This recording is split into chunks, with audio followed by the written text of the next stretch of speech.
Hello chartered accountants, hope you all are doing good. Last lecture में हमने जो है वो समझा था कि डिसोल्यूशन के केस में पार्टनरशिप के बुक्स ऑफ अकाउंट कैसे क्लोज करते हैं। एक आध सम भी किया था उसके रिलेटेड।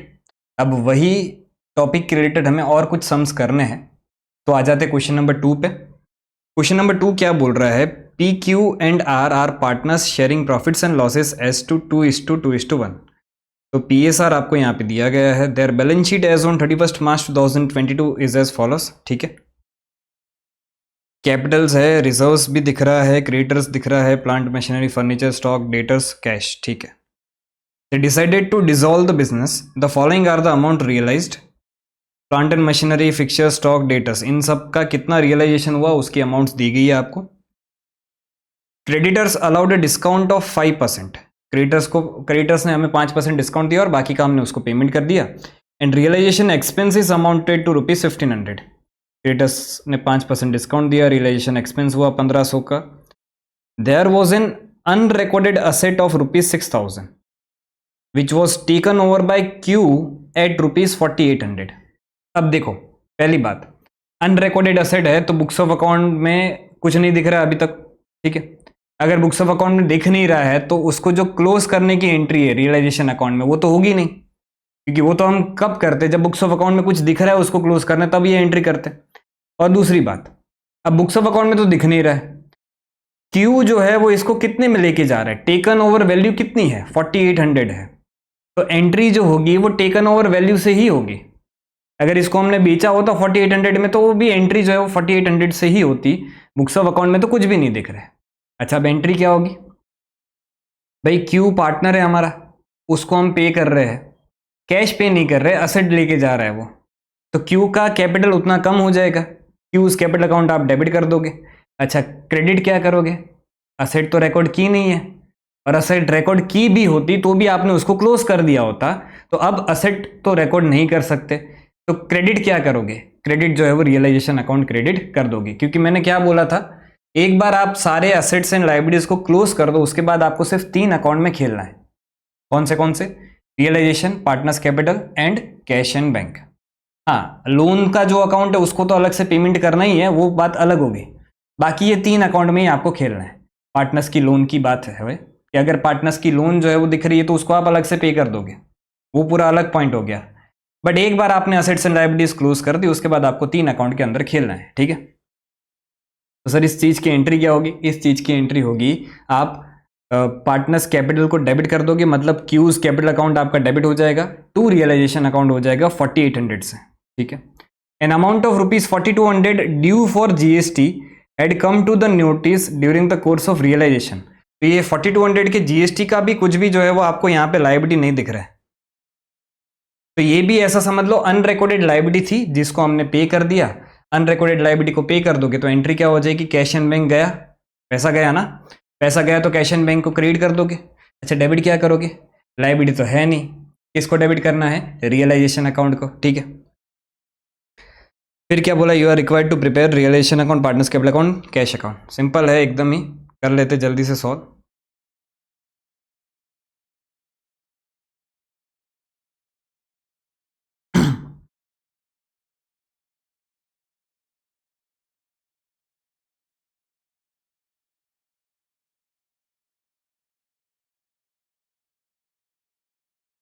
पहले अकाउंट के फॉर्मेट ऊपर से ही उठा लेते।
और तीसरा जो बनेगा वो कैश एंड बैंक अकाउंट बनेगा।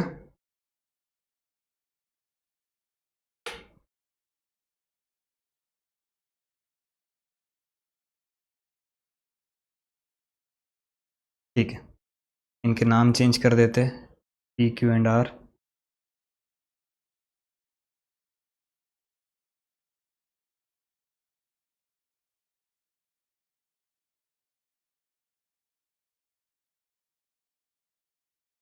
सबसे पहला काम हम क्या करते हैं, सबसे पहला काम हम ये करते हैं कि पूरी बैलेंस शीट को खाली कर दो। बैलेंस शीट को जहाँ जहाँ रखना है पहले उसको वहाँ पे रख दो। तो सबसे पहले ये जितनी भी असेट्स दिख रही है कैश को छोड़ के, ये जितनी भी असेट दिख रही है वो रियलाइजेशन अकाउंट में आप ट्रांसफ़र कर दोगे। तो यहाँ पे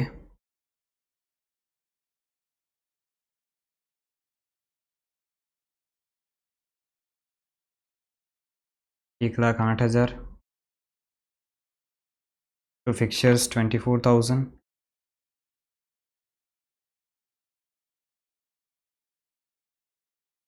उसके बाद स्टॉक 60,000,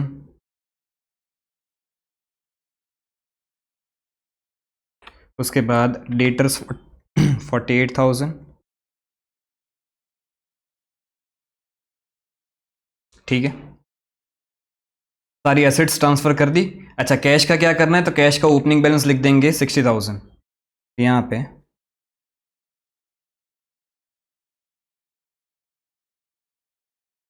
तो बैलेंस ब्रॉट डाउन 60,000। फिर उसके बाद लाइबिलिटी साइड चलते हैं। लाइबिलिटी में एक ही दिख रहा है आपको, क्रिएटर्स, तो उसको क्लोज कर देंगे यहाँ पे।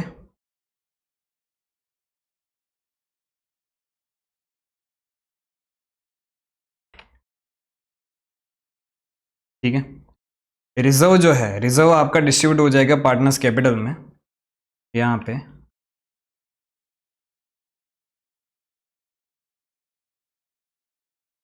$60,000 डिस्ट्रीब्यूट कैसे होगा, 2:2:1 के रेशियो में।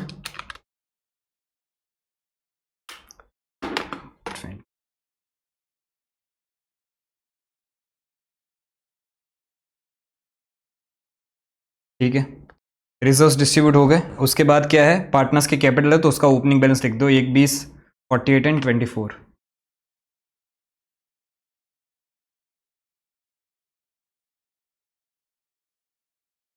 By balance brought down.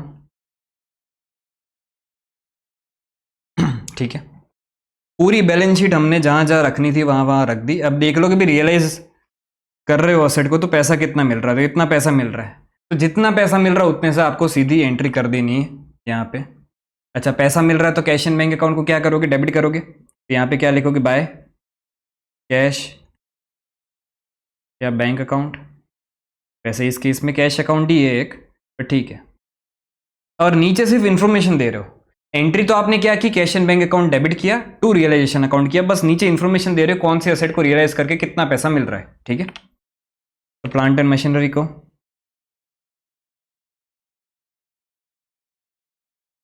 1,02,000। फिर फिक्चर्स को बेचा तो 18,000 मिला। फिर स्टॉक को बेचा तो 84,000 मिला। फिर डेटर्स से जो रियलाइजेशन हुआ वो हुआ 44,400। इतना टोटल रियलाइजेशन हुआ है आपका। इसको टोटल कर देते, 102,000 प्लस 18,000 प्लस 84,000 प्लस 2,48,400। अब ये आपका कैश एंड बैंक अकाउंट में भी जाएगा और इधर क्या लिखोगे, टू रियलाइजेशन अकाउंट 2,48,400। ठीक है, पोस्टिंग ही की है मैंने सिर्फ। ठीक है, अब उसके बाद क्या, क्रेडिटर्स ने 5% डिस्काउंट अलाउ किया। तो अच्छा, क्रेडिटर्स को पेमेंट कर रहे हो तो कैश एंड बैंक गया, पैसा गया, कैश एंड बैंक अकाउंट को क्रेडिट कर दो, तो 2।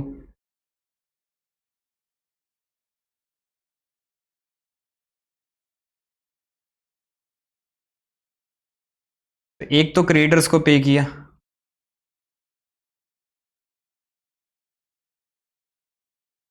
क्रेडिटर्स को कितना पे किया, 5% डिस्काउंट पे किया, तो इधर दिख कितना रहा, 48,000, 45,600 पे किया, ठीक है।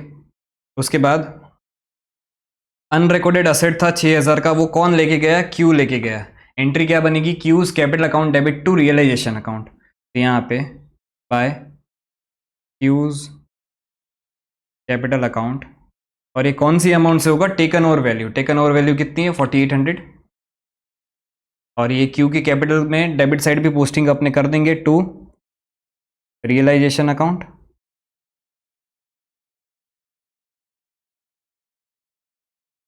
$4,800, ठीक है। उसके बाद क्या बोला है कि जीएसटी की लायबिलिटी थी 4,200 की, जो आपने पे कर दी। अब लायबिलिटी वापस रिकॉर्ड करने की तो जरूरत नहीं है, सीधा पे कर रहे हो, पे करने की एंट्री करो, कैश एंड बैंक को क्रेडिट करो, रियलाइजेशन अकाउंट को डेबिट करो। तो यहाँ पे सिर्फ मैं लिख दे रहा हूँ कि भाई जीएसटी की लायबिलिटी आपने पे कर दी, कितने की पे कर दी, 4,200 की। अच्छा एक चीज़ रह गई है, क्या रह गई सर, रियलाइजेशन एक्सपेंस हमने पे किए हैं कितने के, 1,500 के, तो वो भी यहाँ पे लिख देते, रियलाइजेशन एक्सपेंस 1,500। तो इतनी चीज़ें हमने पे की, तो 51,300 इसकी कैश एंड बैंक में पोस्टिंग कर देते। तो यहाँ पे क्या लिखेंगे, बाय रियलाइजेशन अकाउंट 51,300, ठीक है। उसके बाद यहाँ का क्वेश्चन की जितनी भी इंफॉर्मेशन थी वो सब कुछ हमने रख दी। अब एक प्रैक्टिस रखने की हमेशा ही, कि रियलाइजेशन अकाउंट क्लोज करने से पहले देख लो कि कोई अनरिकॉर्डेड कोई लायबिलिटी ऐसी तो नहीं है जो पे ऑफ करना रह गया है, नहीं ऐसा कुछ भी नहीं है। कोई एसेट ऐसी तो नहीं है ना जो रियलाइज करनी रह गई है, और फिर अगर रियलाइज करनी रह गई है तो वो कौन से नेचर की है वो आपको देखना पड़ेगा, वो हमने कल लास्ट लेक्चर में डिस्कस किया था। तो अभी तो ऐसा कोई केस नहीं है, तो देख लेते हैं क्या आ रहा है रियलाइजेशन अकाउंट में, लॉस आ रहा है कि गेन आ रहा है।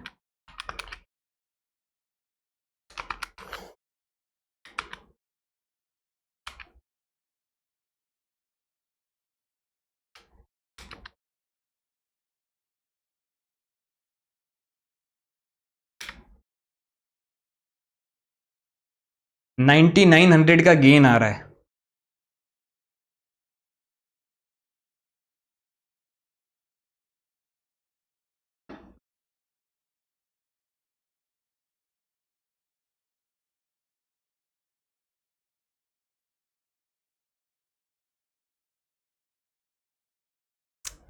चल जा।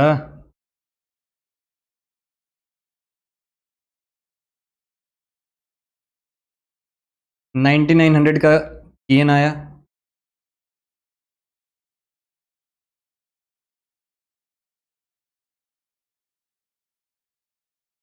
तो ये जाएगा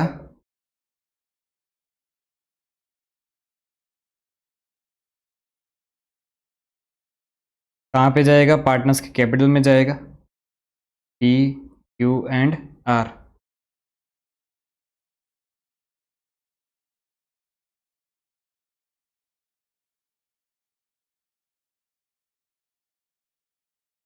और रेशियो आपका क्या था, रेशियो था 2:2:1, 3960, 3960, 1980,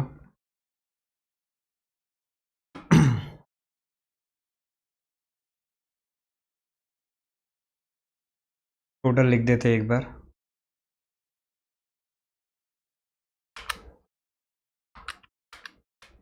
301200,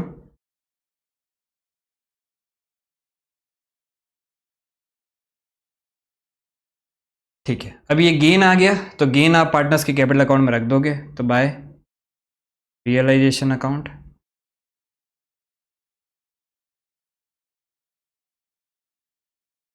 60,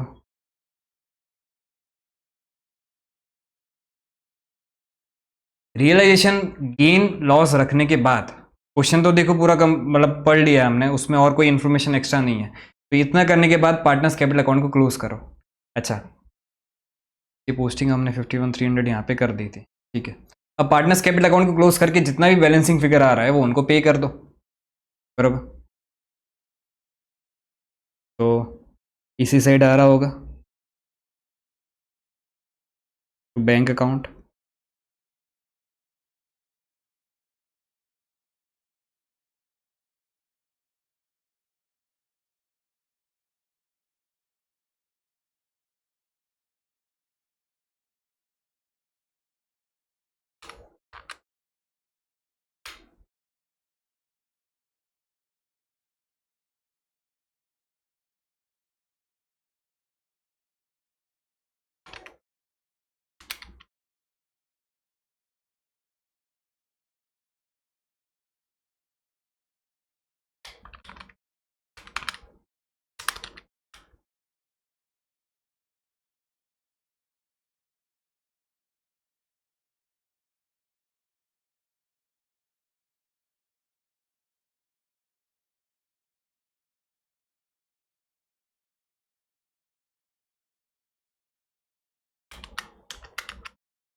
ये तीनों ही पार्टनर्स को इतना इतना अमाउंट पे कर देंगे। तो यहाँ पे by partners capital account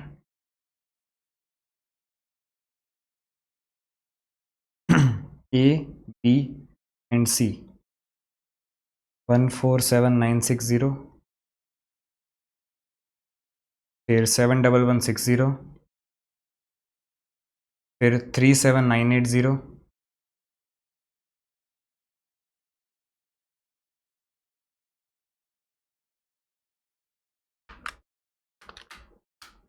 to 57100। इतना करने के बाद आपका कैश अकाउंट टैली होना चाहिए, तो आप सही वरना आप गलत।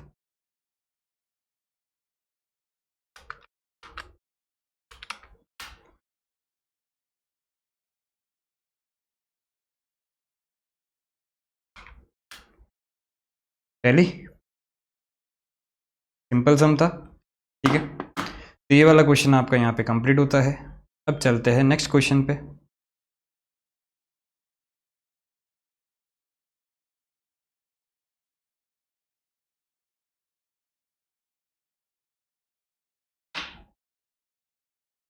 क्वेश्चन नंबर 3 क्या बोल रहा है? Amit, Sumit and Kumar are partner sharing profits and losses in the ratio of 2:2:1। तीन पार्टनर है, अमित, सुमित एंड कुमार, 2:2:1 रेशियो है। इस बार बैलेंस शीट अगर आप देखोगे तो बहुत सारी चीज़ें आपको दिख रही है बैलेंस शीट में। कैपिटल अकाउंट अमित का दिख रहा है, सुमित का दिख रहा है, कुमार का मिसिंग है। अच्छा, तो इस साइड नहीं दिख रहा है, तो कौन सी साइड दिख रहा है? ये रहा, ये रहा। तो कुमार का कैपिटल जो है वो डेबिट बैलेंस है, ठीक है। कैपिटल विड्रॉन लिखा हुआ है, बट इसका मतलब कुमार का कैपिटल का डेबिट बैलेंस है। उसने जितना उसका कैपिटल था उससे ज्यादा पैसे उठा लिए पार्टनरशिप फर्म से, ठीक है। जनरल रिजर्व डिस्ट्रीब्यूट हो जाएगा। कुमार लोन अकाउंट, क्या बात है, इस बार लोन भी दिख रहा है।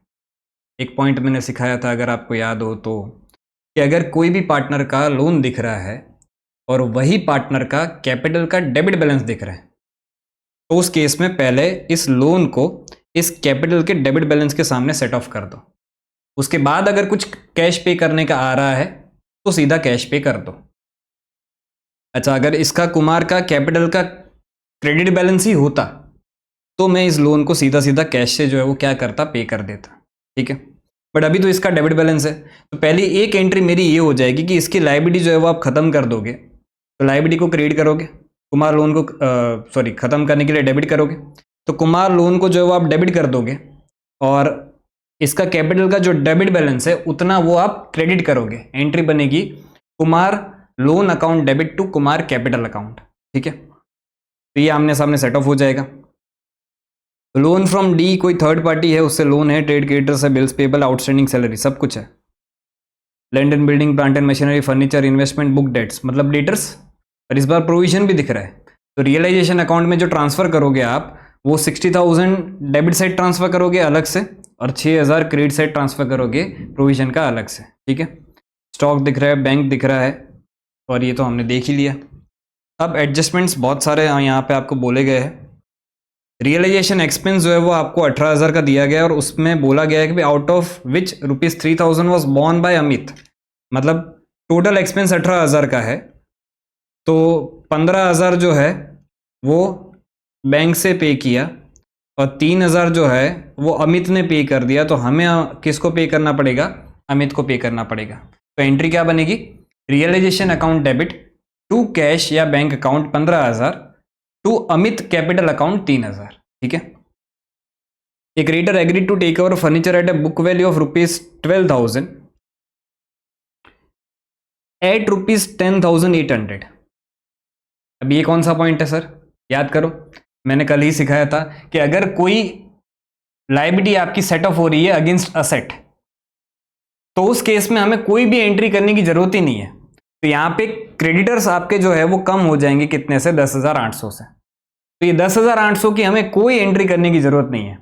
और ऐसा समझ लो कि भाई 12,000 का फर्नीचर गया, कितने पे गया? तो 10,800 पे गया, ठीक है। तो ये 10,800 की तो हमें कोई एंट्री करने की जरूरत नहीं है। लेकिन उधर मैंने एक नोट भी लिखी थी, अगर आपको याद हो थोड़ा बहुत, तो यहां पे वापस लेके जाता हूं मैं। क्या नोट लिखी थी? However, if any portion of liability is paid in cash, then entry for that portion will be made. तो जितना कैश पे करना पड़ेगा उसके लिए तो एंट्री करनी पड़ेगी, और उसके लिए एंट्री क्या होगी? सिंपल होगी, realisation account debit to cash and bank account. तो यहां पे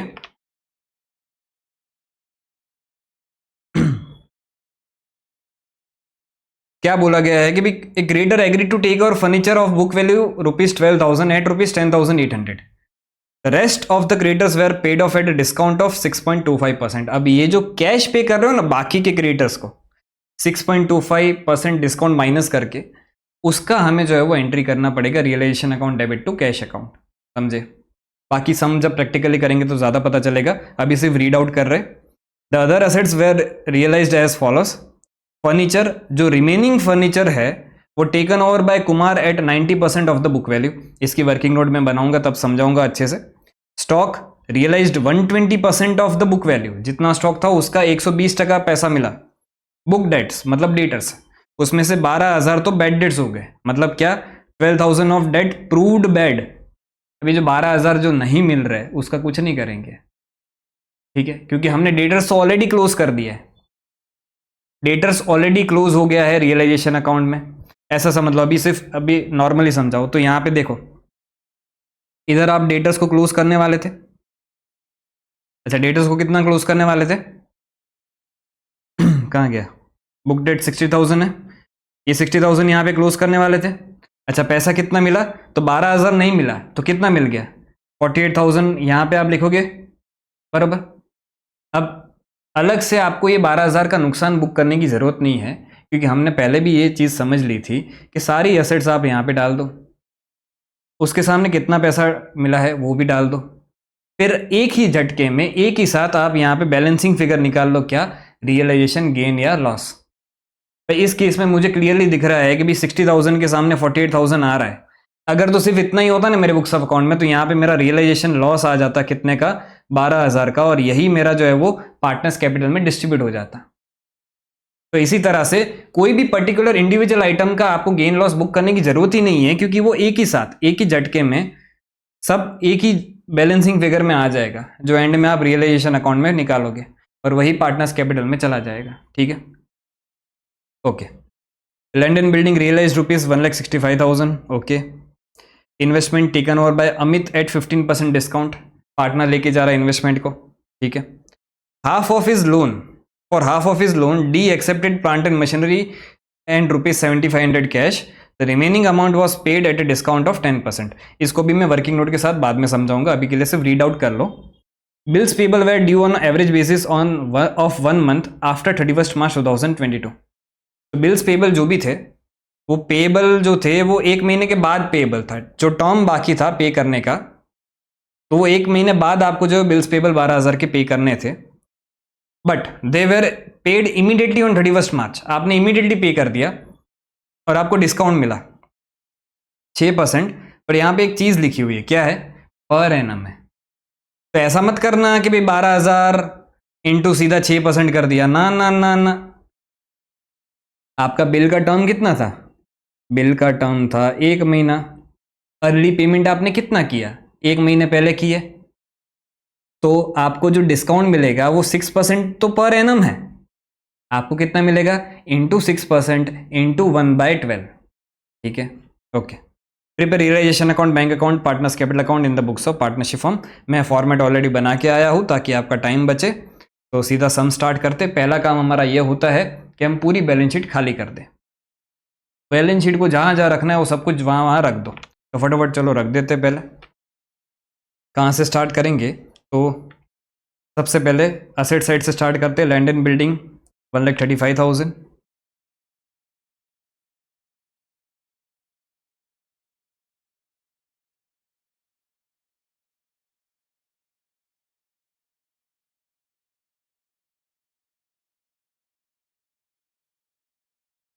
उसके बाद प्लांट एंड मशीनरी 45,000।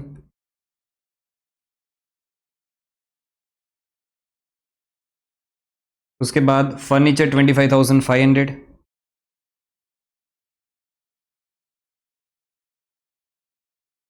और बुक उसके बाद इन्वेस्टमेंट आपको दिया गया 15,000।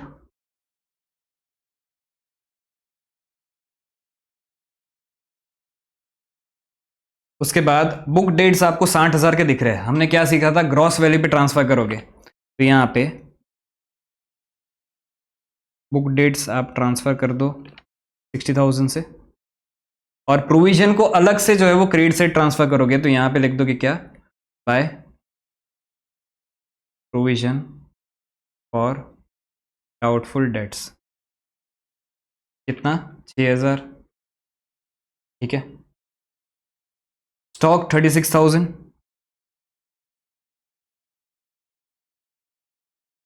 उसके बाद बैंक का तो अलग से ही ओपनिंग बैलेंस लिख दोगे 13,500 टू बैलेंस ब्रॉट डाउन।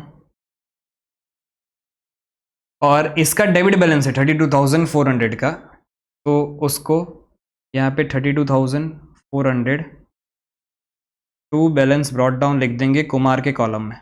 ठीक है।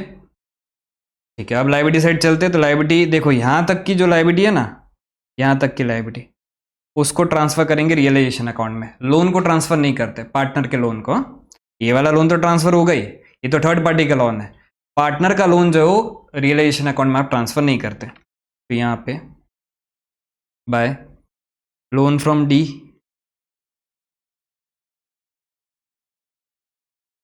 1,20,000।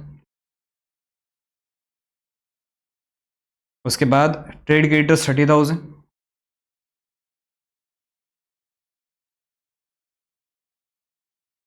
उसके बाद बिल्स पेएबल 12,000।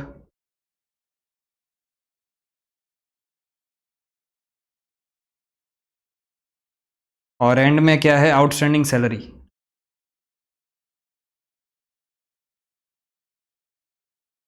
7,500।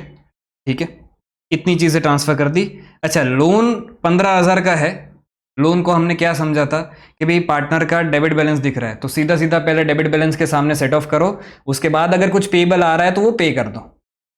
रियलाइजेशन अकाउंट में ट्रांसफर करने की जरूरत नहीं है। तो इसको सीधा आप जो है वो पार्टनर्स कैपिटल अकाउंट में सेट ऑफ कर दोगे। तो एंट्री क्या बनेगी, लोन का अभी क्रेडिट बैलेंस है, उसको सेट ऑफ करने के लिए डेबिट करोगे, और इसका अभी डेबिट बैलेंस है, उतना कम करने के लिए इसको क्या करोगे, क्रेडिट करोगे। तो एंट्री बनेगी loan, Kumar loan account debit to partners capital, मतलब टू कुमार कैपिटल अकाउंट। तो यहाँ पे सीधा डाल देते हैं कुमार की कैपिटल में, बाय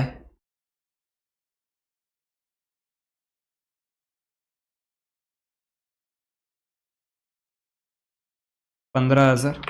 ठीक है, ए कुमार का लोन खत्म हो गया। जनरल रिजर्व को डिस्ट्रीब्यूट कर दो, और इसका ओपनिंग बैलेंस पार्टनर का लिखना पड़ेगा ना, तो इसको नीचे लेके आ जाते हैं।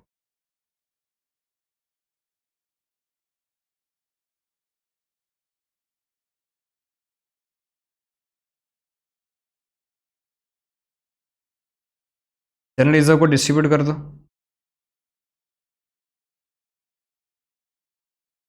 जनरल रिजर्व है कितना 61,500, उसको डिस्ट्रीब्यूट करो डिवाइड बाय, क्या रेशियो था इनका 2:2:1।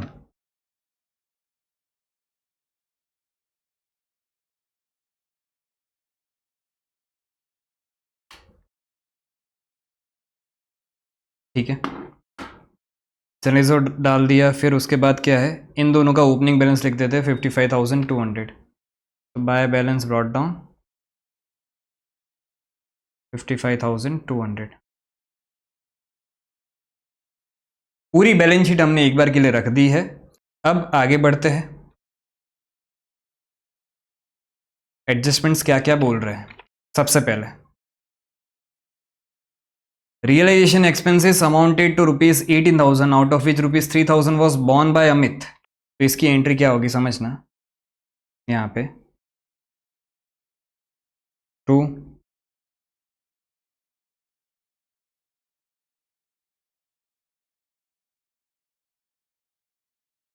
तो रियलाइजेशन एक्सपेंस आपने कैश से कितने पे किए, तो कैश से आपने पे किए 15,000 रुपये। ठीक है, फिर इधर कितनी लाइबिलिटी दिख रही है उतनी जगह छोड़ देते हैं यार। उसके बाद बाकी का किसने पे किया, बाकी का पे किया क्या नाम है इसका, अमित ने। तो उतना फॉर्म जो है वो अमित को रिइम्बर्स करेगा, तो अमित का कैपिटल जो है वो क्रिएट होगा। तो यहाँ पे 2 अमित्स कैपिटल अकाउंट, ये हो जाएगा आपका 3,000। तो समझना ये टोटल एक्सपेंस 18,000 था, उसमें से 3,000 अमित ने पे किया और 15,000 पार्टनरशिप फॉर्म ने पे किया। तो कैश एंड बैंक में 15,000 और अमित कैपिटल में 3,000। तो अमित कैपिटल क्रिएट हुआ, तो यहाँ पे लिख देंगे क्या, बाय रियलाइजेशन अकाउंट 3,000। ठीक है, उसके बाद क्या बोला है देख लेते हैं। Creditor agreed to take over furniture at book value ₹12,000, book value ₹12,000 at 10,800। तो इसकी एक वर्किंग नोट बनानी पड़ेगी हमें।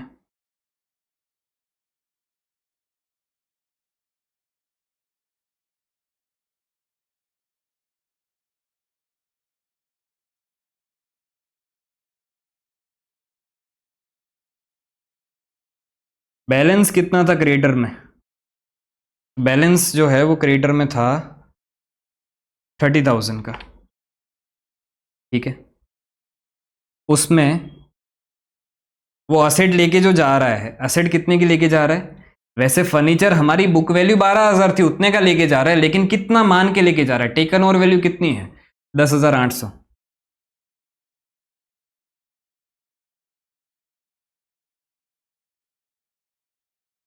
तो यहां से माइनस कर देंगे 10,800, फिर बचेगा कितना, तो 30,000 में से 19,200 बचेगा। अभी जो 19,200 है वो कैसे पे कर रहे हो, the rest of creditors were paid off at a discount of 6.25, तो minus discount at the rate 6.25%। अच्छा, किसका डिस्काउंट निकालोगे, 19,200 का। तो ये डिस्काउंट निकल के आएगा कितना, 1,200। तो एक्चुअल में आपने कैश कितना पे किया, 18,000।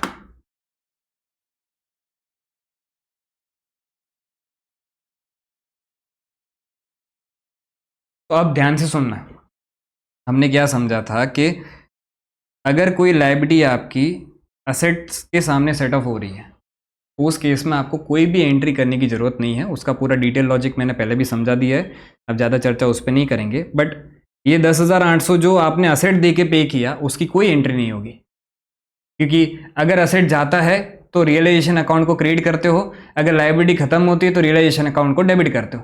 तो रियलाइजेशन टू रियलाइजेशन ऐसा तो नहीं करोगे ना बेटा, इसलिए एंट्री नहीं करनी है उसकी।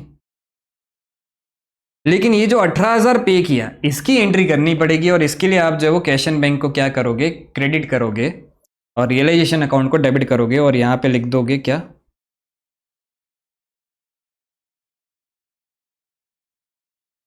क्रेडिटर्स को कितना पे किया, 18,000। ठीक है, ओके। उसके बाद क्रेडिटर्स का काम खत्म हो गया। अब बोला ये गया कि भी furniture remaining taken over by Kumar at 90% of the book value. अब ये वाला एडजस्टमेंट भी ध्यान से समझना।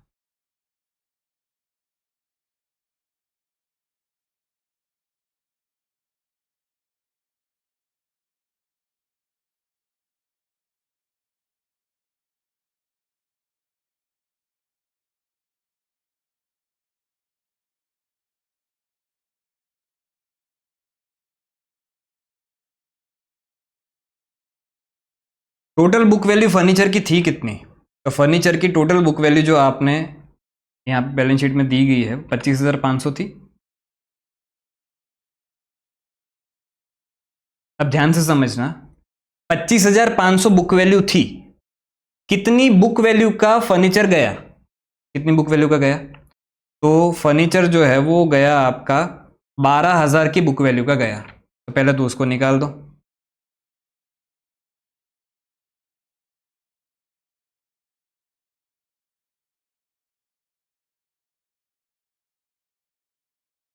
अब बच कितना गया? 13,500 बच गया। इसमें से क्या बोला है कि remaining taken over by Kumar at 90% of the book value. तो 90% ऑफ द बुक वैल्यू मतलब 10% माइनस करना पड़ेगा, -10%। तो 1350 माइनस करोगे तो अब ये जो अमाउंट आएगा, ये अमाउंट क्या है? ये क्रेडिटर लेके गए थे और ये कौन लेके जाएगा? Taken over by Kumar. ये आ गया 12,150। ठीक है, तो अब ध्यान से सुनना। ये जो 12,000 का फर्नीचर गया वो किसी लाइबिलिटी के सामने सेट ऑफ हुआ था। तो अगर असेट लाइबिलिटी के सामने सेट ऑफ हो जाती है तो उसकी कोई एंट्री हमें करने की जरूरत नहीं होती। लेकिन ये जो 12,150 में ये वाला फर्नीचर ये जो लेके गया है, वो 12,150 की हमें एंट्री करनी पड़ेगी। और पार्टनर लेके जा रहा है तो पार्टनर फर्म से कुछ लेके जा रहा है, तो उतना अब उसको कम पे करना पड़ेगा। तो पार्टनर्स कैपिटल अकाउंट को डेबिट करोगे और क्या गया? फर्नीचर गया। लेकिन अब फर्नीचर तो रहा नहीं बुक्स ऑफ अकाउंट में। अब तो क्या है, असेट जाए तो किसको क्रेडिट करना है? रियलाइजेशन अकाउंट को क्रेडिट करना है। तो एंट्री क्या बनेगी? पार्टनर्स कैपिटल मतलब Kumar's capital account debit to realisation account, और वो होगा 12,150 से। तो यहाँ पे बाय कुमार्स कैपिटल अकाउंट 12,150। ठीक है, फर्नीचर ले गया ये। उसके बाद क्या है देख लेते हैं। Stock realised 120% of book value. तो अब इन सब के लिए तो कैश एंड बैंक को ही डेबिट करेंगे। तो बाय बैंक या कैश अकाउंट। तो सबसे पहले स्टॉक में कितना पैसा मिला? तो स्टॉक जो भी था टोटल 36,000, उसका 120% अगर हम कर दें तो 43,200 स्टॉक को बेच के पैसा मिला। ठीक है, उसके बाद क्या बोला है? बुक डेट जो है वो 12,000 हमें पैसे नहीं मिल रहे हैं of proved bad, remaining were fully realised. अच्छा कितने थे? गलती से ये मत ले लेना, डेटर्स एक्चुअल में थे कितने? 60,000 के थे। 60,000 में से 12,000 के नहीं मिल रहे। तो 60,000 में से 12,000 के अगर नहीं मिल रहे हैं तो कितने मिल रहे हैं? 48,000 मिल रहे हैं। तो यहाँ पे बुक डेट्स के सामने पैसा कितना मिला? 48,000। ठीक है, उसके बाद लैंड एंड बिल्डिंग रियलाइज ₹1,65,000। मैं उसकी कॉस्ट देखने ही नहीं जा रहा हूँ, मेरे को तो सिर्फ उससे मतलब है कि कितना पैसा मिला कितना पैसा गया। और अगर पार्टनर लेके आ रहा है या पे कर दे रहा है तो वो कौन सी वैल्यू पे लेके जा रहा है या कौन सी वैल्यू पे कर रहा है, मुझे सिर्फ उससे मतलब है। क्योंकि पुरानी वैल्यूज मैंने ऑलरेडी सब कुछ क्लोज कर दिया है। ठीक है, तो यहाँ पे लैंड एंड बिल्डिंग 1,65,000। ठीक है, उसके बाद investment taken over by Amit at 15% discount. तो इन्वेस्टमेंट जो है वो अमित लेके जा रहा है, तो यहाँ पे लिख देते by Amit capital account. Partner लेके गया है ना असेट को, तो अगर पार्टनर लेके गया तो पार्टनर को उतना कम पे करना पड़ेगा। Partners capital account debit to realisation account. कितने में लेके गया? 15% डिस्काउंट पे लेके गया। तो देख लो इन्वेस्टमेंट की वैल्यू कितनी थी, 15,000 माइनस 15% कितना हो जाता है?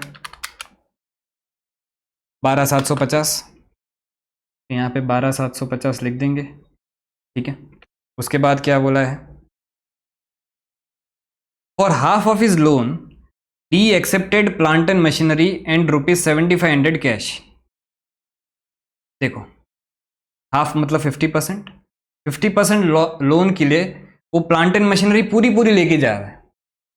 तो लायबिलिटी असेट के सामने सेट ऑफ हुई, प्लांट एंड मशीनरी पूरी गई, बराबर। उससे लोन कितनी सेटल हुई? तो हाफ लोन सेटल हुई, लेकिन उसके बाद भी वो हाफ लोन के लिए भी हमें 7,500 तो कैश पे करना पड़ रहा है। तो असेट गई उसकी एंट्री नहीं करेंगे, लेकिन ये 7,500 जो कैश पे करना पड़ रहा है उसकी तो एंट्री करनी पड़ेगी ना। The remaining amount was paid at a discount of 10%। तो देखो इसके वर्किंग नोट बनाते हैं।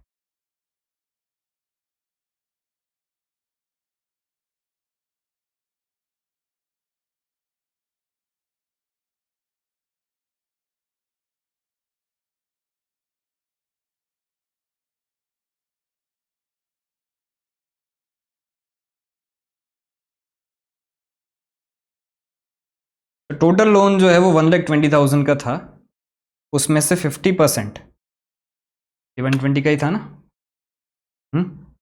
ये 120 का था, उसका 50% अमाउंट कितना होता है? उसका 50% अमाउंट होता है 60,000।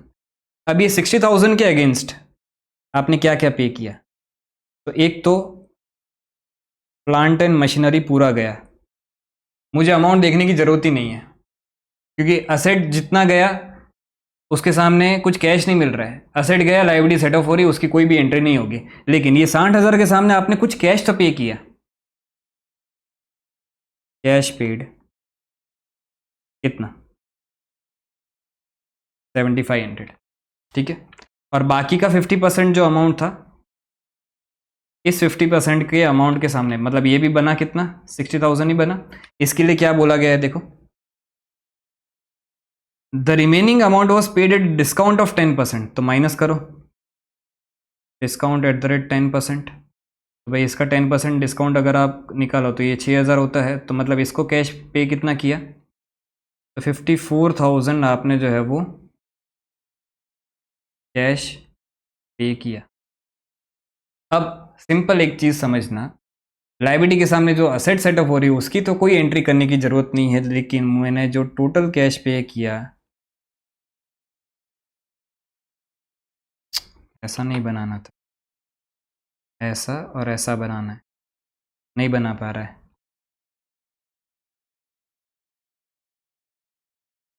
अरे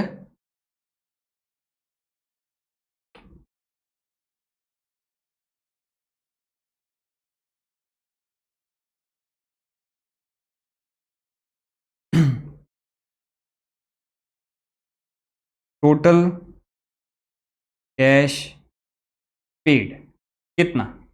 तो 54,000 प्लस 7,500, 61,500। तो मुझे सिर्फ और सिर्फ इससे एंट्री करनी है, ठीक है। तो एंट्री क्या बनेगी? रियलाइजेशन अकाउंट को आप डेबिट करोगे, to cash and bank account कर दोगे, फिर यहाँ पे सिर्फ इंफॉर्मेशन दे दो कि लोन फ्रॉम डी का आपने कितना पे किया। तो 61,500 आपने पे किया, ठीक है। ओके, तो इसका काम भी खत्म हो गया। Bills payable were due on average basis of 1 month after 31st March, but they were paid immediately on 31st March at the rate 6% discount per annum. Bills payable के सामने एक्चुअल में टोटल कितना पे किया आपने? एक वर्किंग नोट 4 भी बना ही लेते हैं।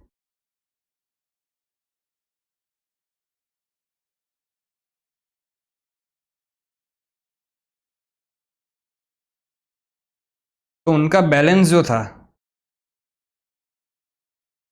वो बैलेंस कितना था बिल्स पेबल वालों का, 12,000 था, ठीक है, माइनस डिस्काउंट जो है वो कितना करोगे। तो देखो 6% जो बोला है ना, 6% वो पर एनम है, लेकिन आपका जो ड्यू था वो कितने महीने बाद ड्यू था, 1 मंथ के बाद ही ड्यू था। 1 महीने जल्दी पेमेंट कर रहे हो तो डिस्काउंट भी जो है वो 1 महीने के हिसाब से मिलेगा ना, 12 महीने के हिसाब से तो नहीं मिल सकता। तो यहाँ पे 12,000 इंटू 6% करूंगा तो वो पूरे साल का निकलेगा, इंटू 1/12 करना पड़ेगा मुझे, तो 60 रुपये, पूरे पूरे 60 रुपये का आपको जो है वो डिस्काउंट मिल रहा है बिल्स पेबल के सामने। तो पैसा कितना पे करना पड़ेगा मुन्ना, 11,940 आपको पे करना पड़ेगा, ठीक है। तो यहाँ पे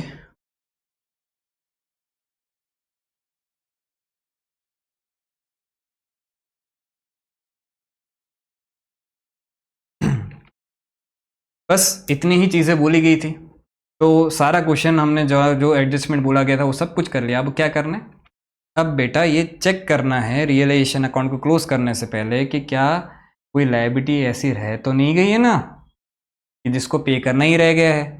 देख लो, तो इसका तो कुछ नहीं करते, लोन फ्रॉम डी का सेटलमेंट हो गया, क्रेडिटर्स का भी सेटलमेंट हो गया, बिल्स पेबल का भी सेटलमेंट हो गया, लेकिन इसका कुछ भी नहीं बोला गया है। अगर कुछ भी नहीं बोला गया है तो फिर हम क्या करेंगे, जो बुक वैल्यू है, जो बुक वैल्यू है उसी पे ही पे कर देंगे। यहाँ पे आउटस्टैंडिंग सैलरी आपने पे कर दिया, सिर्फ इंफॉर्मेशन आपने यहाँ पे दे दी, और कितना पे किया, 7,500। अब यहाँ पे बाहर अमाउंट कितना जाएगा, तो 15,000 प्लस 18,000 प्लस 61,500 प्लस 11,940 प्लस 7,500, 11,13,940। इधर भी बाहर लिख देते, 43,200 plus 48,000 plus 16,000, 1,65,000, 2,56,200।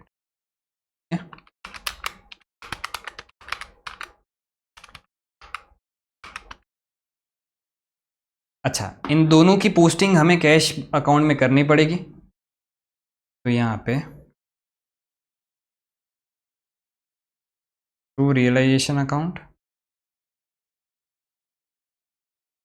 Bye realisation account,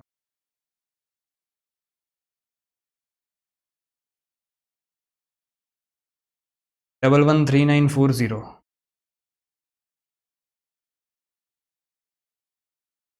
और ये कितना था, 256200, 256200, ठीक है। क्रॉस पोस्टिंग भी हमने कर दी। अच्छा, अमित की कैपिटल में ये इन्वेस्टमेंट की पोस्टिंग करनी रह गई है, ये 12,750 ये जो लेके गया, तो उसके लिए हम यहाँ पे लिखेंगे क्या, टू रियलाइजेशन अकाउंट, कितना, 12,750, ओके। और कुछ तो नहीं रह गया, कुमार की कैपिटल में भी रह गया है 12,150,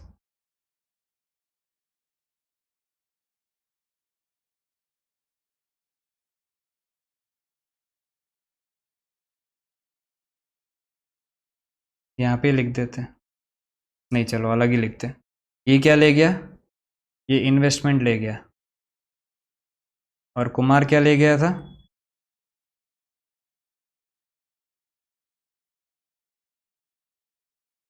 कुमार जो है वो ये फर्नीचर ले गया ना, फर्नीचर ले गया 12,150 का, फर्नीचर 12,150, ये इसकी सेकंड पोस्टिंग कर दी, इसकी भी कर दी, इसकी भी कर दी, इसकी भी कर दी, और इसकी तो कर ही दी थी, ठीक है, ओके। अब रियलाइजेशन अकाउंट को मैं क्लोज करूँगा, और जो भी आएगा गेन लॉस उसको मैं पार्टनर्स कैपिटल अकाउंट में डाल दूंगा।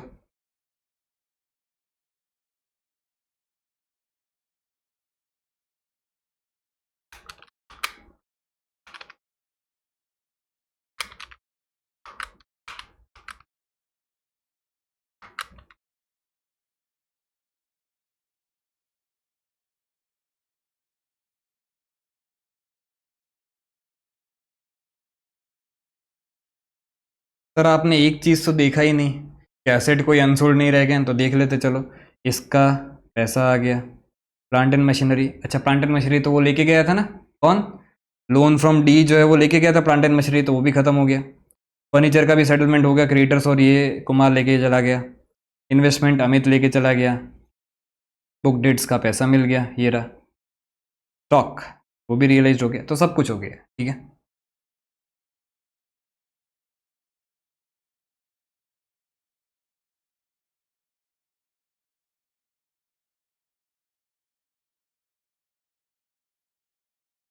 -3000 -10 -36,000 15,000 500 -45,000 -1,35,000।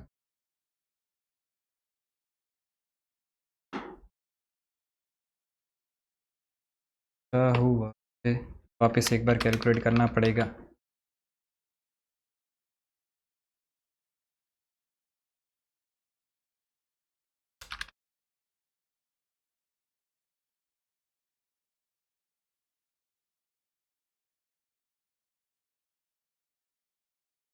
$23,160 का आपका रियलाइजेशन का गेन आ रहा है।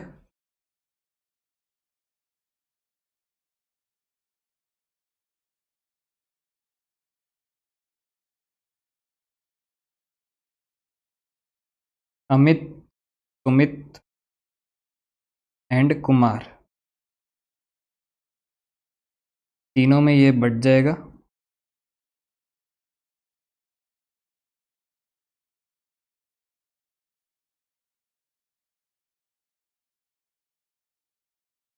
कौन से रेशियो में बटेगा? तो रेशियो था आपका 2:2:1 डिवाइड बाय 5,29264।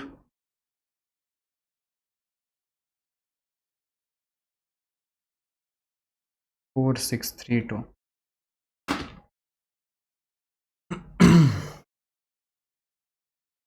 तो इसको हम यहाँ पे डाल देंगे बाय रियलाइजेशन अकाउंट 9264 एंड 4।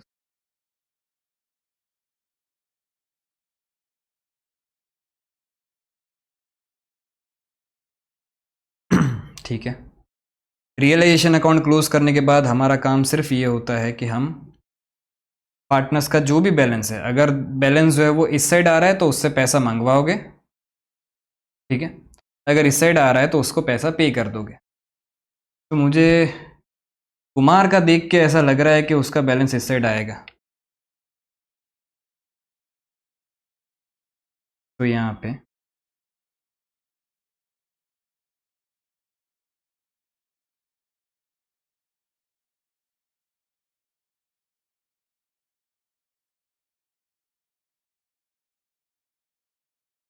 और इन दोनों का जो है वो इसी साइड आएगा, ऑब्वियस है।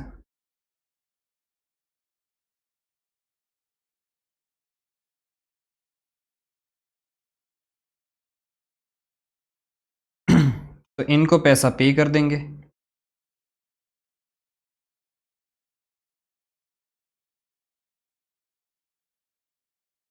और इससे पैसा मंगवाएंगे।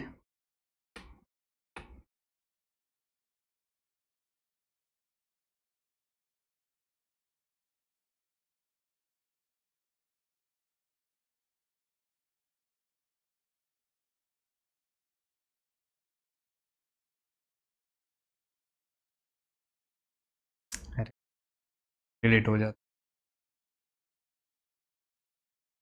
बना लूंगा। ठीक है, टोटल देख लेते हैं एक बार। सबसे पहले कुमार से जो मंगवाएंगे 32,400 प्लस 150, तो 44,550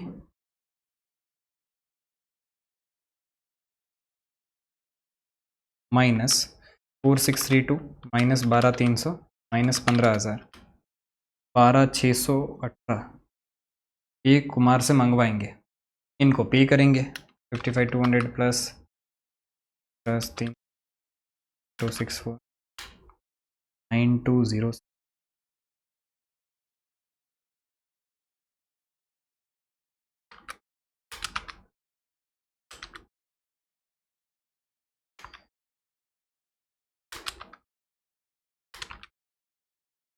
89064,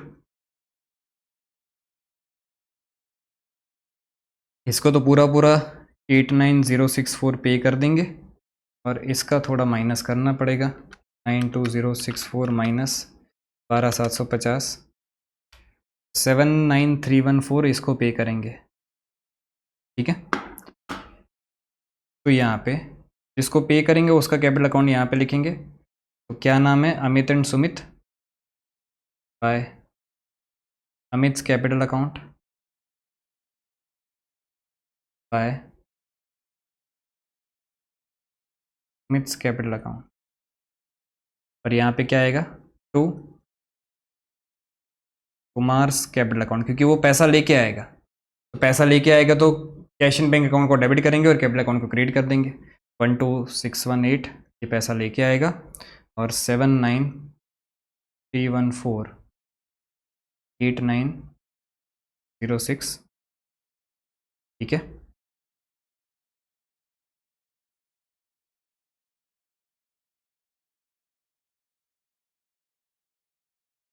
जापान।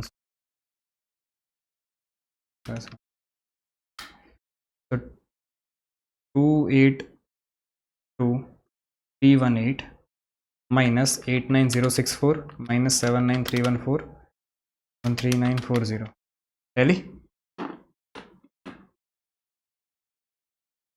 ठीक है, अच्छा सम था वैसे। लास्ट डे रिवीजन के लिए तो बहुत ही अच्छा था, क्योंकि इसमें ऑलमोस्ट सारे कंसेप्ट जो है वो आपके कवर हो रहे हैं। ठीक है, अब चलते हैं नेक्स्ट क्वेश्चन पे।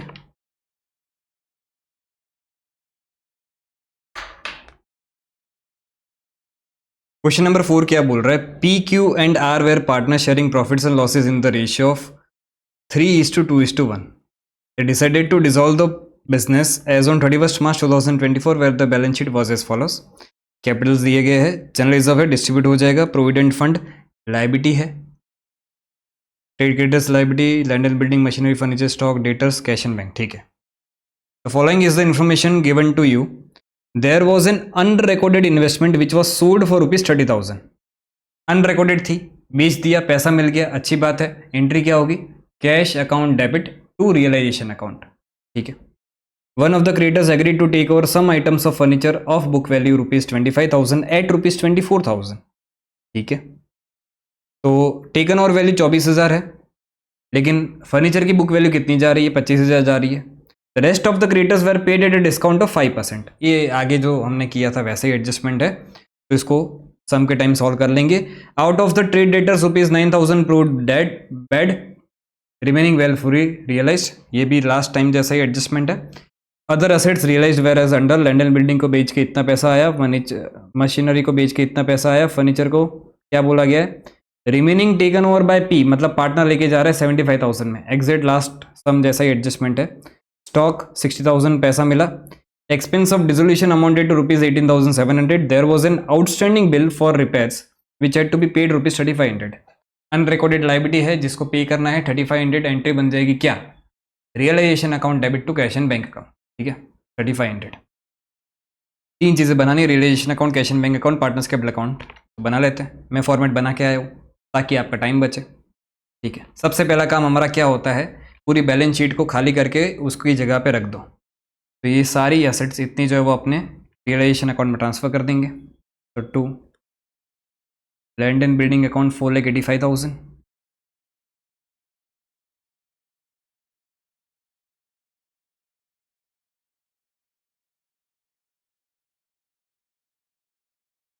मशीनरी 1,88,000।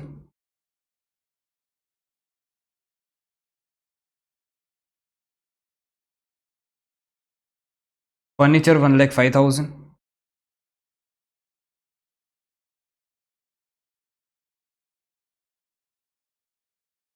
स्टॉक 55,800।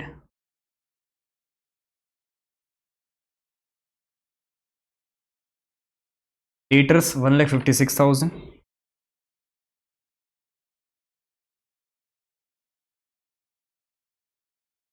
फिर उसके बाद ये कैश एंड बैंक का ओपनिंग बैलेंस लिख देंगे 44,200।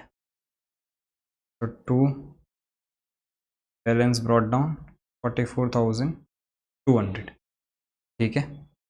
अब लाइबिलिटीज ट्रांसफ़र कर देते, तो ये दो लाइबिलिटीज आपकी ट्रांसफ़र हो जाएगी, तो यहाँ पे बाय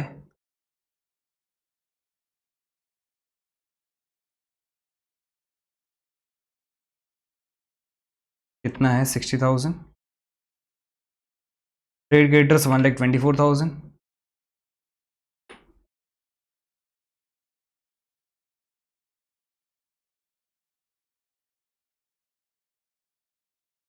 ठीक है। फिर उसके बाद बैलेंस शीट में और क्या दिया है, जनरल रिजर्व दिया गया है, तो उसको डिस्ट्रीब्यूट कर दो तीनों पार्टनर्स में, बाय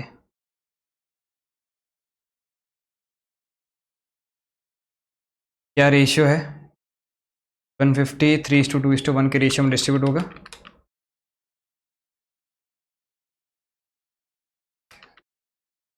75,000 इसके हिस्से आएगा,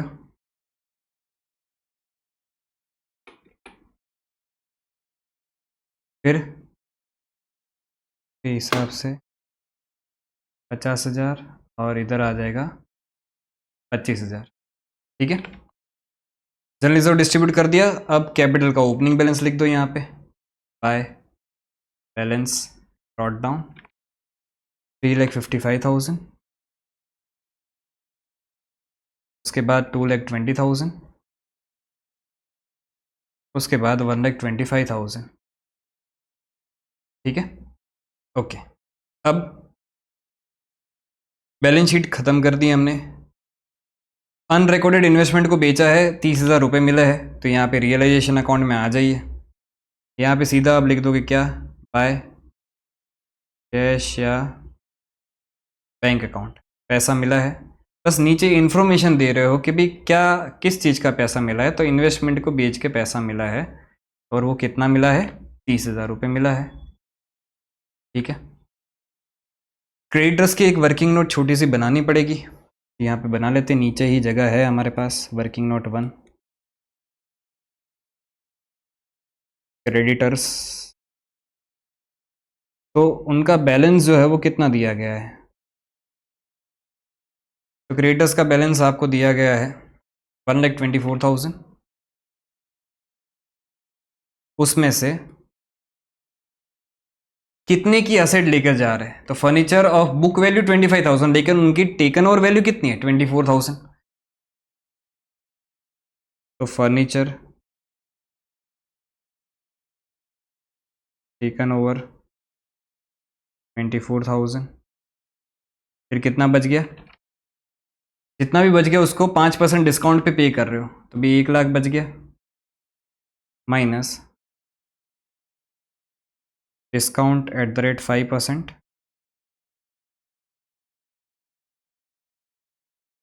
तो 5,000 डिस्काउंट, तो इधर आ जाएगा कितना 95,000,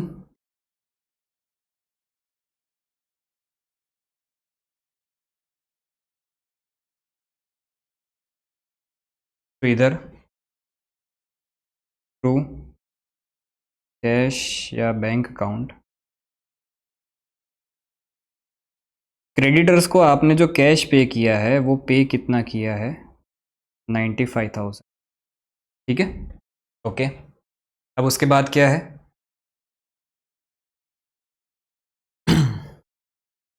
out of trade debtors ₹9,000 proved bad, remaining were fully realised, debtors है कितने 1,56,000 है, 156 में से 9 गए, 1,47,000 पूरे पूरे पैसे मिल गए, तो यहाँ पे 1,47,000, ठीक है। उसके बाद other assets were realised as under, तो लैंड एंड बिल्डिंग को बेच के पैसा मिल रहा है आपको कितना 5,25,000, उसके बाद मशीनरी को बेच के 1,70,000,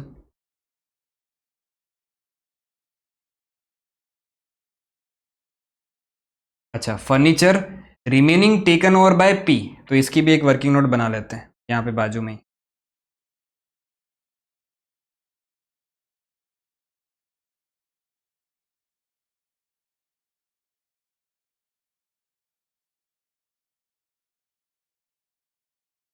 बैलेंस कितना था, बुक वैल्यू लिखते हैं चलो। बुक वैल्यू कितनी थी, बुक वैल्यू थी 1,05,000 की, 1,05,000 की minus taken over by creditors. Creditors कितनी बुक वैल्यू के लेके गए, तो यहाँ पे देखो समझना, 25,000 की बुक वैल्यू का फर्नीचर जो है वो लेके जा रहे हैं।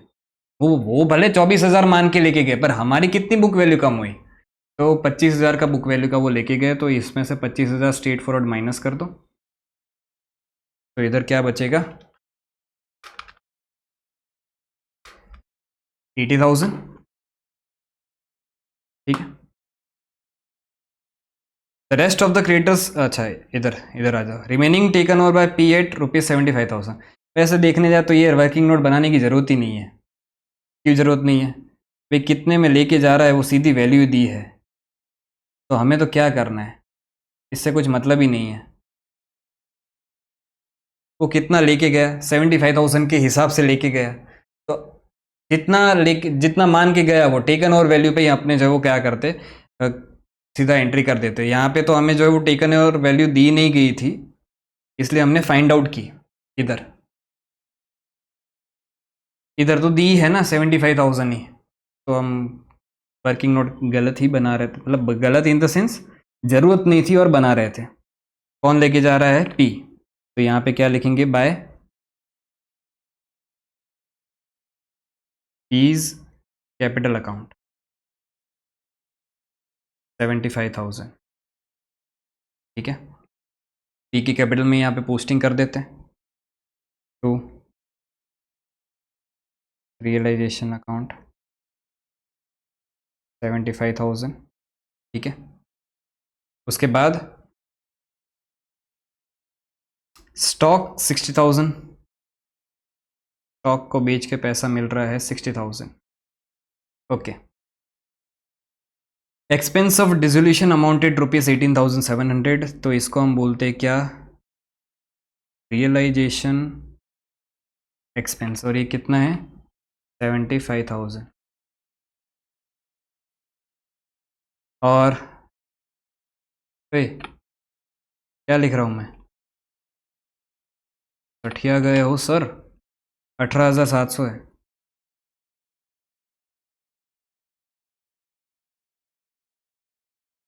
फिर एक आउटस्टैंडिंग बिल था जो बुक्स ऑफ अकाउंट में रिकॉर्डेड नहीं था, लेकिन उसको पे करना पड़ रहा है कितना, 3,500, तो यहाँ पे लिख दो आउटस्टैंडिंग बिल। बस इतनी इन्फॉर्मेशन दी गई है, तो इसके बाद हम जो है रियलाइजेशन अकाउंट को क्लोज करते हैं। लेकिन चेक कर लो कि कुछ रह नहीं गया है ना, इसका हो गया काम दाम, ये हो गया, ये भी हो गया, ये हो गया, हाँ फर्नीचर ये दोनों लेके गए ना, क्रेडिटर्स और ये, ठीक है, स्टॉक का भी हो गया काम काज, क्रेडिटर्स का भी हो गया। इधर लायबिलिटी में क्रेडिटर्स का हो गया, लेकिन इसका कुछ बोला गया नहीं है, कुछ बोला गया नहीं है, तो जो बुक वैल्यू है उसी बुक वैल्यू पे पे कर दो। एम्प्लॉय प्रोविडेंट फंड क्या है बुक वैल्यू 60,000, तो 60,000 पे कर दो। ठीक है, बस अब इसका टोटल लिख दो, 95,000 प्लस 18,700 प्लस 3,500, 1,77,200, 1,77,200, इधर 30,000 प्लस 1,47,000 प्लस 5,25,000 प्लस 1,70,000 प्लस 60,000, 9,32,000।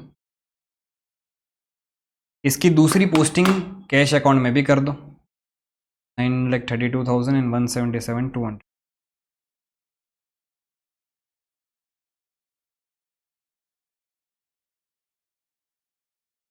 यहाँ पे बाय रियलाइजेशन अकाउंट एंड यहाँ पे टू रियलाइजेशन अकाउंट। ठीक है, उसके बाद अब इस रियलाइजेशन अकाउंट को क्लोज करो, देख लो क्या आ रहा है, प्रॉफिट आना चाहिए, देखते चलो।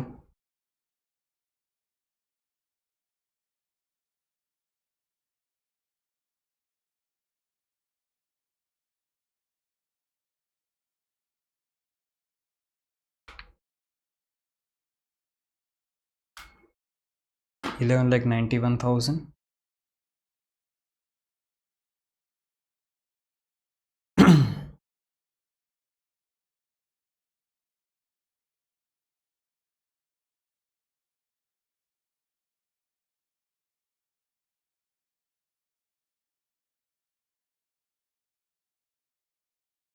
माइनस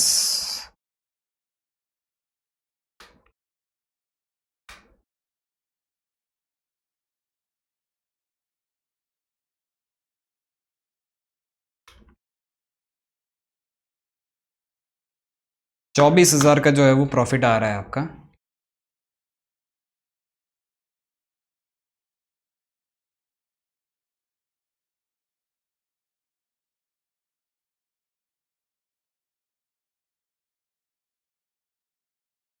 तो ये पी क्यू एंड आर में जो है वो डिस्ट्रीब्यूट हो जाएगा 24,000 3:2:1 के रेशियो में, डिवाइड बाय 6 इंटू 3।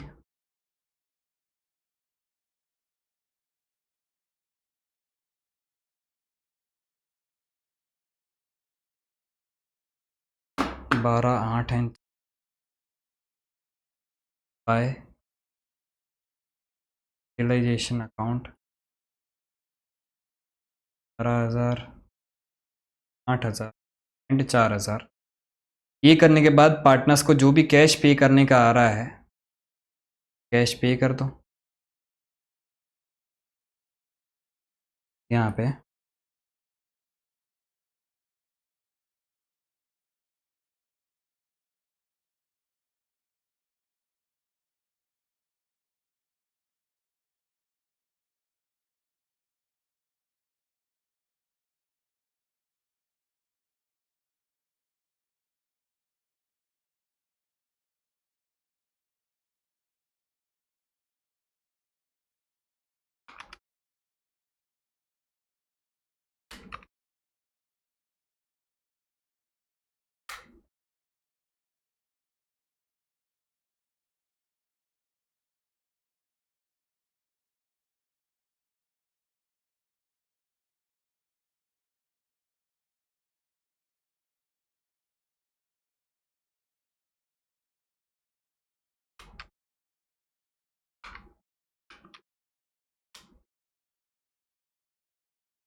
यहाँ पे बाय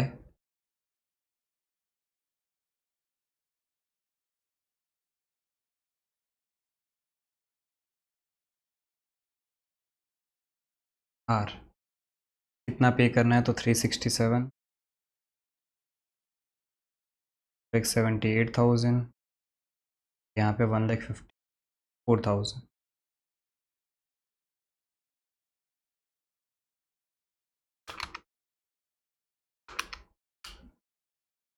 $7,09,000।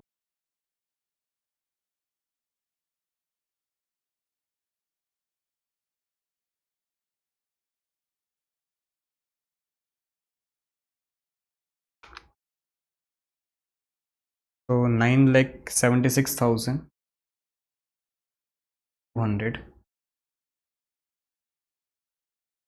ये टोटल मैच होना चाहिए। देख लेते हैं एक बार पहले, ठीक है। इस तरह से जो आपका ये वाला सम भी कंप्लीट होता है। इजी सम था, कुछ खास नया नहीं था। अब आते हैं नेक्स्ट क्वेश्चन पे। क्वेश्चन नंबर 5 से तो जो है वो इंसॉल्वेंसी वाले केस स्टार्ट होंगे, लेकिन एक क्वेश्चन है एंड में स्टडी मटेरियल का बाकी, क्वेश्चन नंबर 15, उस पे आ जाते क्वेश्चन नंबर 15 पे। इसी टाइप का सम है बट एंड में दिया गया है क्योंकि पीछे से ऐड हुआ था। तो स्टडी मटेरियल का क्वेश्चन है, P and Q were partners sharing profits equally in LLP। तो PSR जो है वो इनका 1:1 है, ठीक है। Their balance sheet as on 31 March 2022 was as follows. Capitals दिए गए हैं, क्रेडिटर्स है, क्यू का करंट अकाउंट है और उसका क्रेडिट बैलेंस है। पी का भी करंट अकाउंट है लेकिन उसका कौन सा बैलेंस है, डेबिट बैलेंस है इस बार, ठीक है। तो देखो करंट अकाउंट हो तो दोनों तरह से आप कर सकते हो कि भाई ये जो रियलाइजेशन का प्रॉफिट्स और वो सारी एडजस्टमेंट आप करंट अकाउंट में करो और फिर जो एंड में करंट अकाउंट का बैलेंस है उसको कैपिटल अकाउंट में ट्रांसफर करो और फिर जो है नेट कैश पे कर दो। या दूसरा तरीका क्या है, स्ट्रेट फॉरवर्ड पहले करंट अकाउंट को ट्रांसफर कर दो कहाँ पे, कैपिटल अकाउंट में, और बाकी सारे ही एडजस्टमेंट जो है वो कहाँ पे करो, कैपिटल अकाउंट में। दोनों तरह से आप कर सकते हो, ठीक है। तो यहाँ पे हम क्या करेंगे, हम जो है वो करंट अकाउंट को स्ट्रेट फॉरवर्ड पहले ट्रांसफर कर देंगे कहाँ पे, कैपिटल अकाउंट में, और फिर जो है वो बाकी सारे एडजस्टमेंट कैपिटल अकाउंट के थ्रू ही कर देंगे। Bank debtor stock furniture machinery reserve दिख रहा है और बैंक ओवरड्राफ्ट भी दिख रहा है। अच्छा, यहाँ पे बैंक का डेबिट बैलेंस है, तो एक बैंक का डेबिट बैलेंस है और एक बैंक का ओवरड्राफ्ट है। तो इसको अभी के लिए लायबिलिटी मान के रियलाइजेशन अकाउंट में ही ट्रांसफर कर देना, ठीक है। और कैश एंड बैंक अकाउंट जो बनाओगे उसमें यहाँ पे 30,000 का ओपनिंग बैलेंस लिख देना, okay. Firm was dissolved on the above date, P took over 50% of the stock at 10% less on its book value, ठीक है। And the remaining stock was sold at a gain of 15%। इसकी एक working note बना लेंगे। Furniture and machinery realised ₹30,000 and 50,000 respectively. There was an unrecorded investment which was sold for ₹25,000। इसका क्या करना है हम आगे वाले सम में ही समझ के आए हैं। 25,000 बेच दोगे, बैंक अकाउंट डेबिट करोगे, रियलाइजेशन अकाउंट को क्रेडिट कर दोगे, ठीक है। डेटर्स रियलाइज 90% ऑनली, डेटर्स से 90% पैसा ही मिल रहा है। और क्या बोला है, ₹1245 were recovered from bad debts written off last year. Entry तो क्या होगी इस चीज की, 1245 रुपीज मिल रहा है, ठीक है, 1245 रुपये मिल रहा है। अब ये जो पैसा आपको मिल रहा है, कैश एंड बैंक अकाउंट को डेबिट करो और इनकम हुई है ऐसा समझ लो, तो उसके लिए भी आपको क्रेडिट तो किसको करना है, रियलाइजेशन अकाउंट को ही क्रेडिट करना है। 3 ही अकाउंट में खेलना है, ठीक है। There was an outstanding bill for repairs which had to be paid ₹2,000। ये भी अनरिकॉर्डेड लाइबिलिटी है जिसको पे ऑफ करोगे तो एंट्री क्या होगी, realisation account debit to cash and bank account, ठीक है। You are required to prepare realisation account, partners capital account and bank account in the books of the firm. मैं फॉर्मेट ऑलरेडी बना के आया हूँ, आप जो है वो बना लेना। मैं तो बना के इसलिए लेके आता हूँ ताकि आपका टाइम बचे। हाँ सर, कितनी बार बोलोगे, ठीक है। सबसे पहला काम ये है कि भी पूरी बैलेंस शीट को खाली कर दो, जहाँ जहाँ जिसको रखना है उसको रख दो। तो ये सारी चीज़ें, सबसे पहले बैंक का ओपनिंग बैलेंस 30,000, आप बैंक का यहाँ पे डेबिट बैलेंस दिखा दोगे। टू बैलेंस ब्रॉट डाउन कितना है, 30,000। अच्छा, एक चीज़ खास ध्यान रखना, अगर मुझे ये डेबिट बैलेंस नहीं दिया गया होता और मुझे सिर्फ ये 5,000 बैंक ओवरड्राफ्ट दिया गया होता तो फिर मैं इसको जो है वो ट्रांसफ़र नहीं करता, क्योंकि मैं कैश एंड बैंक अकाउंट एक बना रहा हूँ और कैश एंड बैंक अकाउंट का ओपनिंग बैलेंस ही जो है वो क्रेडिट साइड आ जाता। तो इस तरह से दिखाता मैं, समझे, ठीक है। बट अभी तो मेरे को डेबिट बैलेंस भी दिया गया है और क्रेडिट बैलेंस भी है, तो इसको रियलाइजेशन अकाउंट में ट्रांसफर करके इसकी लायबिलिटी पे ऑफ करनी पड़ेगी और ये आपका जो है वो डेबिट बैलेंस, ओपनिंग बैलेंस यहाँ पे दिख जाएगा, ठीक है, ओके। तो 30,000 का डेटर्स, सॉरी 25,000 का debtors, stock, furniture, machinery, current account, तो इन सबको खाली करना है। तो पहले यहाँ पे to debtors 25,000,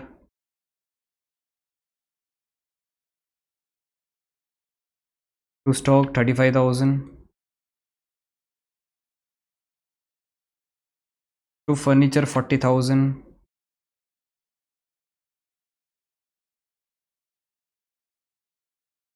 machinery 60,000,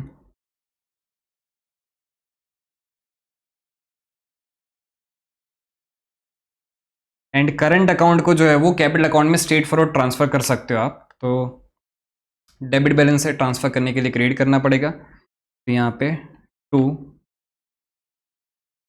is current account, ये आ जाएगा कितना, 10,000, ठीक है। उसके बाद इधर चलते हैं, लायबिलिटी में क्या क्या ट्रांसफ़र करना है। यहाँ पे सबसे पहले बाय बैंक ओवरड्राफ्ट 5000,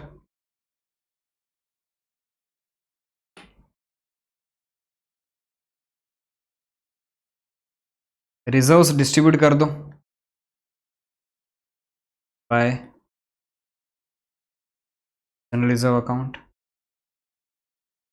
5000 डिस्ट्रीब्यूट कितना है, 15000 डिस्ट्रीब्यूट करना है, 1:1 रेशियो है तो 7500 आ जाएगा दोनों के हिस्से। करंट अकाउंट क्यू का है, इसको भी ट्रांसफ़र कर दो। अच्छा, इसका क्रेडिट बैलेंस है, ट्रांसफ़र करने के लिए डेबिट करना पड़ेगा, तो यहाँ पे बाय क्यूज करंट अकाउंट, और क्रेडिट क्या कर दोगे, पार्टनर्स का कैपिटल। तो पार्टनर्स के कैपिटल में क्रेडिट साइड आप लिख दोगे कितना, 10,000, और फिर क्रेडिटर्स आपको दिख रहा है 20,000, इसको यहाँ पे रखो।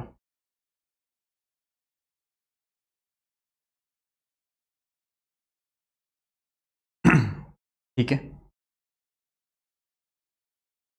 उसके बाद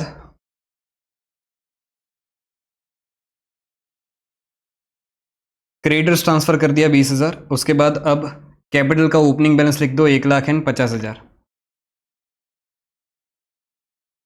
यहाँ पे बाय बैलेंस ब्रॉट डाउन 1,50,000। ठीक है, ओके। अब उसके बाद बैलेंस शीट पूरी हमने रख दी, अब ये 1 बाय 1 सॉल्व करते जाते। सबसे पहले P took over 50% of the stock at 10% less in its book value. तो देखो, पी स्टॉक लेके जा रहा है तो पी का कैपिटल तो डेबिट कर देंगे, तो यहाँ पे बाय पीज कैपिटल अकाउंट। कितना पे लेके जा रहा है, तो स्टॉक टोटल है कितना, 35,000।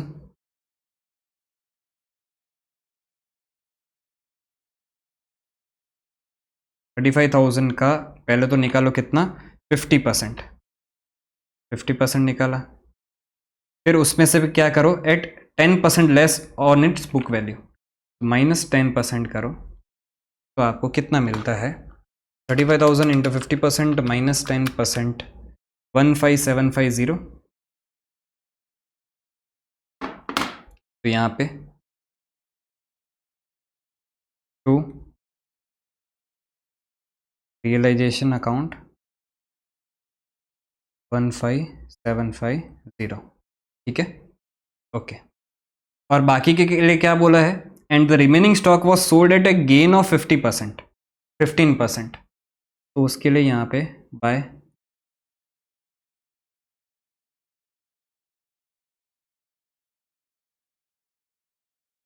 रिमेनिंग स्टॉक जो है वो आपने कितने में बेचा होगा, तो 35,000 का 50%, 17,500 प्लस 15% अगर कर दो तो 20,125 में आपने स्टॉक को बेचा है, 20,125। ठीक है, उसके बाद क्या बोला है, फर्नीचर को रियलाइज करके 30,000 मिले, मशीनरी को रियलाइज करके 50,000 मिले।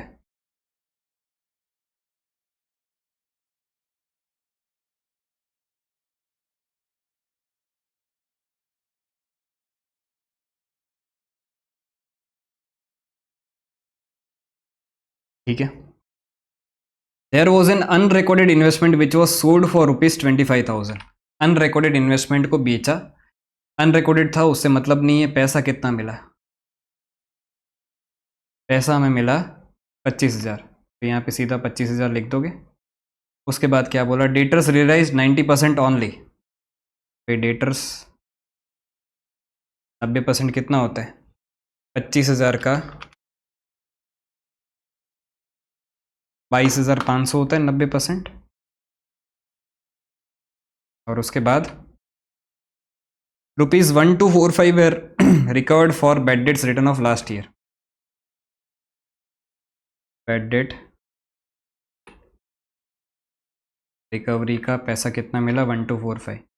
देखो, इन सब के लिए मैंने एंट्री तो क्या की है, cash and bank account debit to realisation account. ये सब तो सिर्फ मैं इन्फॉर्मेशन दे रहा हूँ किस किस चीज़ का पैसा मिला, एंट्री एक ही हुई है। ठीक है, there was an outstanding bill for repairs which had to be paid ₹2000। तो यहाँ पे आउटस्टैंडिंग बिल को पे कर दो। 2 कैश या bank account,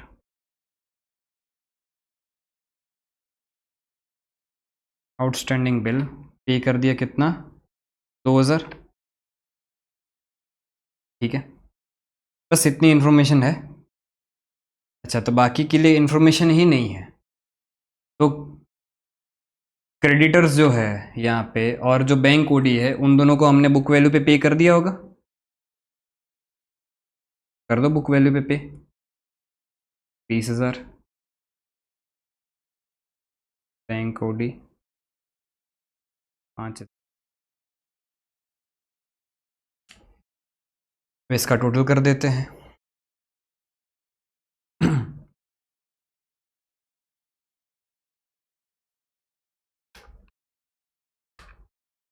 plus 30,000, 10,000 plus 25,000 plus 22,500 plus 1245, 148870 और 2,000 प्लस 20,000 प्लस 5,000, इसका आ जाएगा 27,000। ठीक है, इसके बाद और तो कुछ हमें यहाँ पे बोला गया नहीं है, तो इन दोनों की सेकंड पोस्टिंग पहले कर देते हैं। ये कितना था, 27,000 इन 148870, 1488 और यहाँ पे कितना, 27,000। टू रियलाइजेशन अकाउंट, यहाँ पे बाय रियलाइजेशन अकाउंट। ठीक है, ओके। अब क्वेश्चन पूरा कंप्लीट हो गया। यहाँ पे रियलाइजेशन अकाउंट को क्लोज करते हैं और देख लेते हैं क्या मिल रहा है बैलेंसिंग फिगर।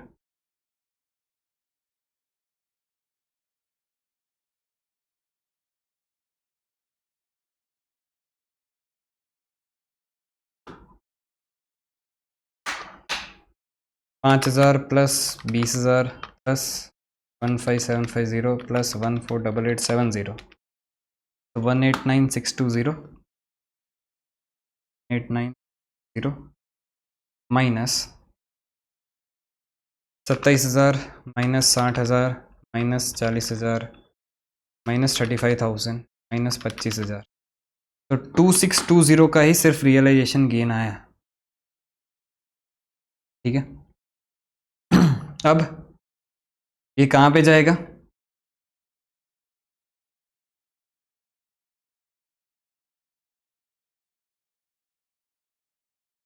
पार्टनर्स के कैपिटल में जाएगा। कौन है पार्टनर, इस बार सिर्फ दो ही पार्टनर है, पी एंड क्यू, और इक्वल ही रेशियो है, तो 1310 1310।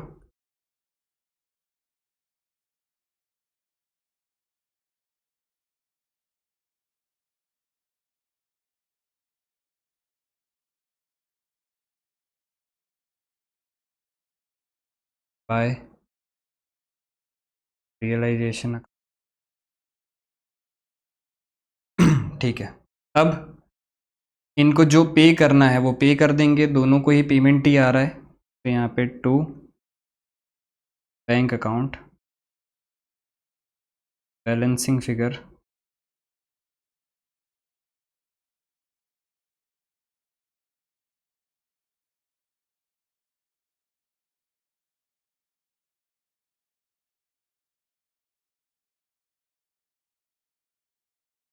₹1,00,000 plus 7,500 plus 1310,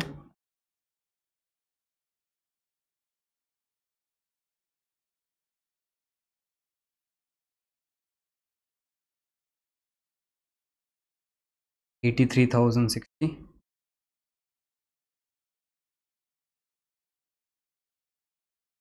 50,000 plus 7,500 plus 10,000 plus 1310, तो 68810 8810 8810, इतना पे कर देंगे। बाय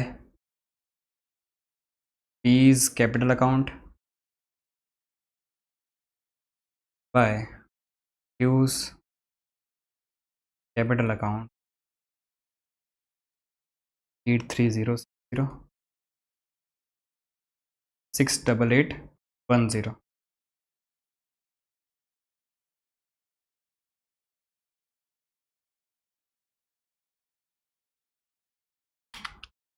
तो 178870 minus 14870 30,000. तो टैली ठीक है.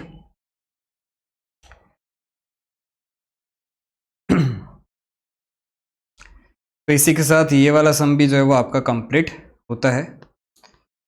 तो आज के लेक्चर को मैं यहाँ पे रखता हूँ. नेक्स्ट लेक्चर से अपने जो है वो इंसॉल्वेंसी ऑफ ए पार्टनर का टॉपिक स्टार्ट करेंगे और उसके रिलेटेड सम कर देंगे. ठीक है. आज के लिए इतना ही. अगर आप कोई भी डाउट हो तो कमेंट सेक्शन में आप पूछ सकते हो. ये नोट्स जो है वो लिंक आपको डिस्क्रिप्शन में मिल जाएगी, टेलीग्राम चैनल पे भी मिल जाएगी. आज के लिए इतना ही. Thank you.